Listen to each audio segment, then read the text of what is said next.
Bursa Efek Indonesia, BI, telah menjalin komunikasi intensif dengan lembaga penyedia indeks global, Morgan Stanley Capital International, MSCI, pasca terjadinya gejolak pasar saham awal tahun ini. Langkah ini dilakukan sebagai upaya preventif untuk menjaga iklim investasi dan memitigasi risiko terkait publikasi indeks saham Indonesia.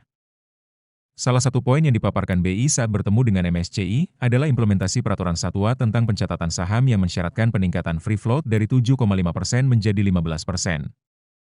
Kenaikan minimum free float menjadi 15% adalah arah kebijakan yang secara struktural diperlukan untuk memperkuat kredibilitas pasar Indonesia di mata global.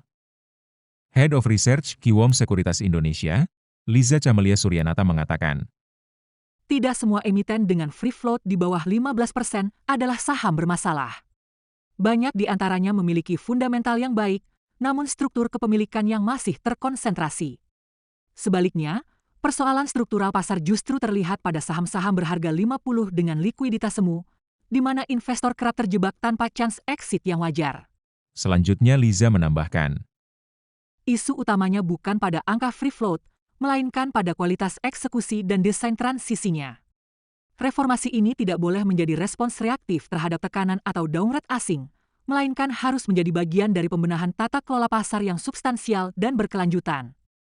jika esensinya adalah memperbaiki kualitas likuiditas dan price discovery, maka kebijakan tidak boleh berhenti pada compliance angka, tetapi harus menyentuh isu pengawasan, transparansi kepemilikan, dan integritas perdagangan. Lebih lanjut Liza mengatakan, karena itu, implementasi 15% harus aset dan berbasis mekanisme pasar, bukan sekedar kewajiban administratif.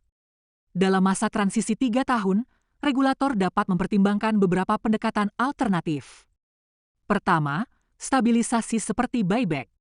Kedua, for secondary offering disiplin. Ketiga, pendekatan auction-based divestment yang transparan.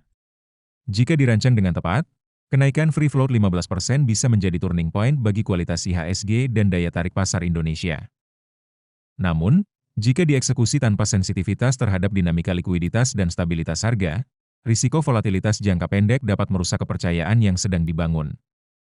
Bukan memuaskan tuntutan asing semata, melainkan memastikan bahwa reformasi ini benar-benar memperkuat struktur pasar domestik secara berkelanjutan.